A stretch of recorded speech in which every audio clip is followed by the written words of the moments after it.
Uddoo fi xiqqoon qabdu gaasirraa qabameetu jira kam jettaati. Hogguma takka garaa gammachuutiin harka wal qabannee karaa kanarratti achi baanee akkanatti karaa kanarratti achi baanee lashaa'ennee hogguu kana tottolfatte yaaboo. Yaaboo qalbii na dhaabina kanatti. Qalbii na dhaabina. Narraa dhuga jeetiin akkana qalbii si dhaabee sitti himatu jira. Maal taate? Akkanatti ta'u? Harkuuf teessaa jaalala inni mana murtii teessaa amma gattaayi sinjee amma gattaayi amma eessa deemuu deemta gattaayi bara gattaayi waan taasifatanii hin taane.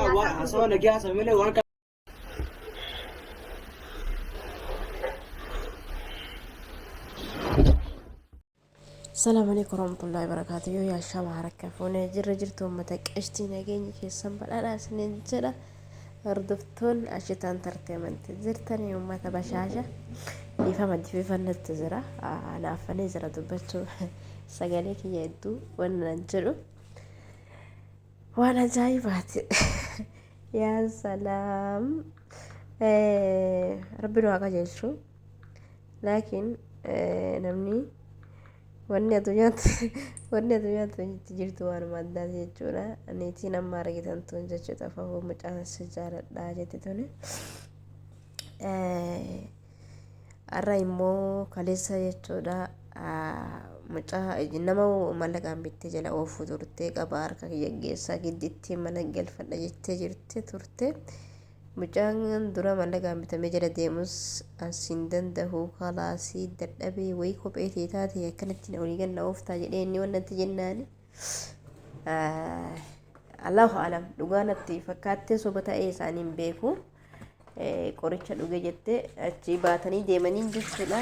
Namni mucaa sin jaaladhu sin fedhu jedhu kana gidditti fuudhaa natti fuudhee dhiira giddi fuudha jechuun.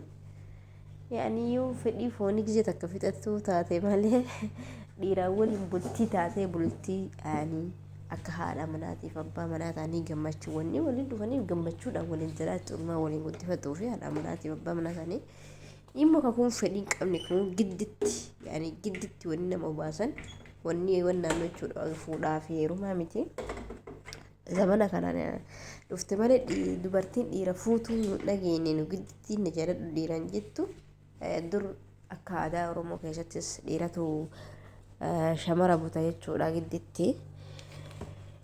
Ta giddii tana keessa beektaa wanni hundinuu hin toltu bultiinis hin toltu.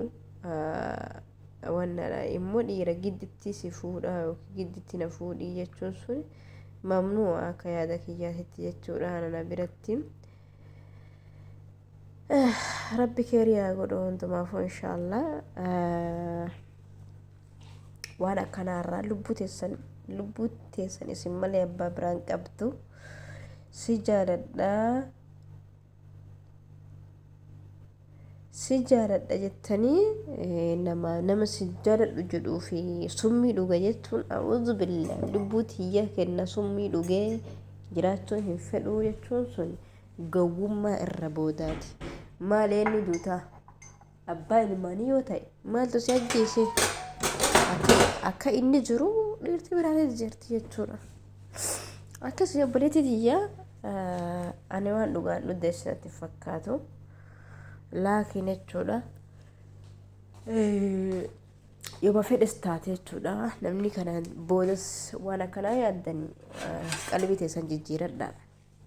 Akkam dhiiraaf jecha jedhanii summii dhuganii hay dhiira nama meeqa jira haadha takka jala sagaltu jira dhiirti akkuma dhadhaan jirtu. Akkasii ofitti hin taphatina lubbuu teessanitti lubbuun teessa isin malee nama biraan qabdu okay? Yaa salaam. Isa maaliif isa malee isa jire isa naa dhalate ani isa malee naan dhalanneen sin jechu jira maa kaf nagoota ta'u. Waan feetuu siifin kanna waan ati feetu gartee waan feetu maallaqa feetuu waan huma si dhufteen siifin kanna na cinaa dhaabbadhu siin jee. Jalaanaaf.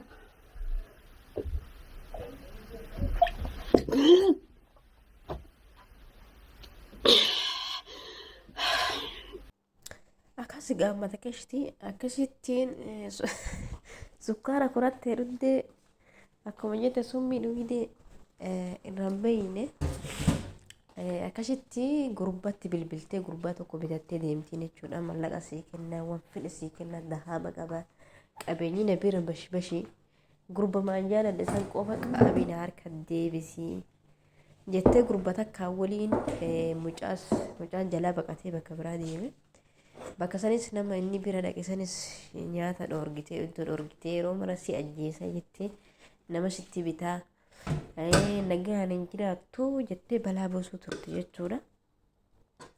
Akkasitti gaa gurbaan sunis jechuudha mallaqa nyaatee jala deemaa dhaqee jara hordofaa dhaqee gaafuu walitti bu'anii mucaan manarraa fi kanarra dhaabbadhu jedhaanii ture jechuudha. Kan intaloon jaalatte gurbaadhaan jechaadha. Gurbaa tokko bitattee deemti.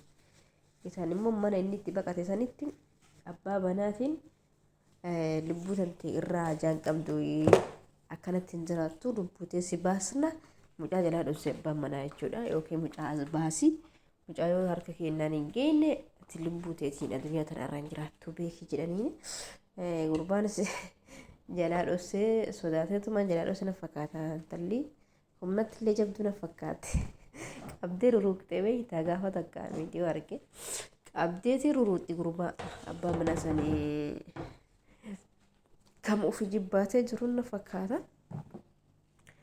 Akkasitti gaa jechuu gaaf kaani kaa kunis aan ofi jibbaadhee namaanis sababa kee waliin bu'u jira maalidha jennaan atis na garagaltee sarara abdii kaadhee waan kana jira ani isa dhabeetiin jiraachuu hin fedhu kalaas taasiumatii yakkoo ittuu oguu jettu dirgim goote jechuudha.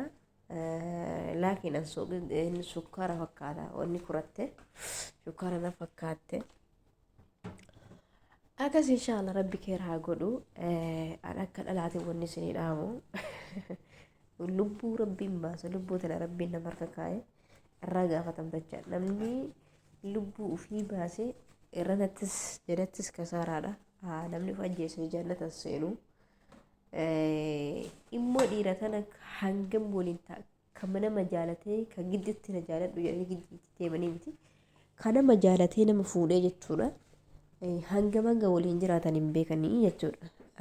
Yeroo ammaa kana kan dubartii kama jaalatee wanna jedhatu yeroo muraasa waliin jiraata ji'a tokko ji'a lama waggaa lama ilmaanis walii horanii gadhiisee biraa kutu jira jechuudha. Gadhiisanii adda yaa'u jiran jaalalama tanaaf jecha dhiiruma akkana nama gootuuf jecha lubbuu fi ni kennina lubbuu tiyyaan hin jiraadhu ni qabsiisee lubbuu tiyya dabarsa jechuun rongi qilii dhabuudha. Maraattuu jedhaan namni yeroo akka haalli isiin taatu saala maraattuuti akkuma san maraattuudha. Akkanatti fakkaatetti maal jennan namni nama sin jaaladhu jedhu waan akka waliin hin dabarsin reernishiina jaalalaa osoo waliin hin qabaatin mucaa bira qabdee qarqaaru turte ji'a 9 jechuudha. Mucaa manaa gabbaa dhogitee adaasiin tanatti yaadde dalagas hin nanne mucaa akkuma karaa irraa taarifa dhufeen karaa qabdee galteeni akka nama oromootis qarqaara jettee mucaan na bira teessa na bira qubattatte mucaan wamaa lullee wayitii jetti gaafa san isiinu immoo ka haga qilleensi biyya namaa kana wannaadha jijjiirama fidee mucaan jennaan isinis mana galchitee qallaban jirti dalagaa hin qabu jechuudha. Ji'a 9 kajeelee jette astaghfirullah safuullee ni kajeelee jette mucaa kana kajeelee jaalalti irraa na qabde isa malee jiraachuu hin danda'u jettee uummanni muluun intala safuudha ati nama waggaa 42 akkamitti mucaa xiqqaa kanaas jaaladhe jetta jedhani ani wagguma 42 mi'a wagguma 40 tana maaliif akkanatti ani jaalalti xiqqoo guddoon qabdu jechuu turte. Laakiin osoo inni hayaa jedhee hayyame jaalate wal fuudhuunis ni jirti jechuudha. Umrii fi xiqqeenna guddinnaanii hin madaalamtu jaalalti. Laakiin gurbaan hin feene dirqitti na fuudhii jettee lubbuu fi balleessuun suni dogongoraa maraatummaa itti jira akkuma uummanni jedhan.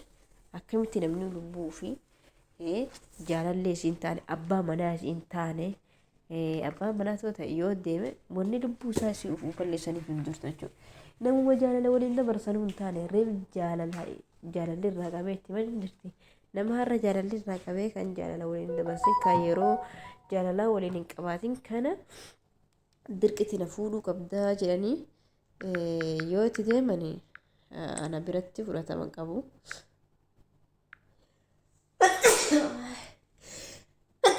Yaa Rabbi, na biratti fudhatama qabu jechuudha. Maaliif fudhatama qabne hogguu jettanii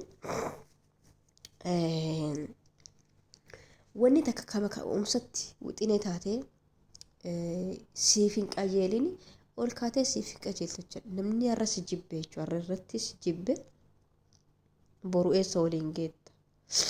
Boru akkamitti abbaa manaa hiyya jettaan jechuudha. Akkasii waan akkanaa tanarraa of dhaabaa. Dhiirti tokko deemu tokko jira. Tokko deemu tokkotu jira jechuudha. Kanaaf egaa dirqama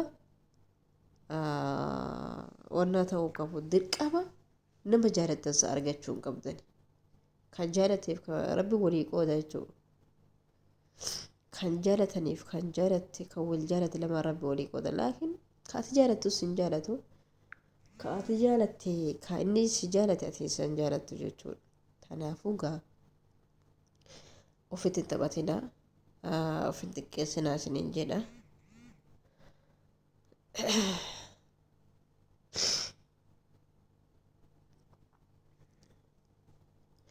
Akkas inshaallah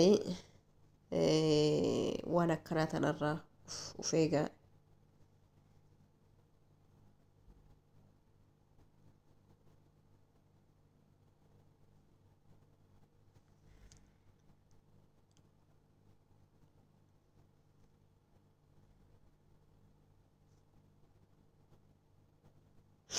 Akkasi hadifafanna jira wallahi hedduu takka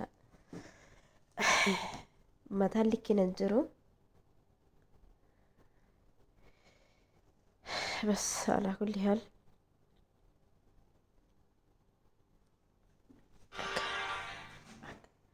akkasi uummata qeeshtii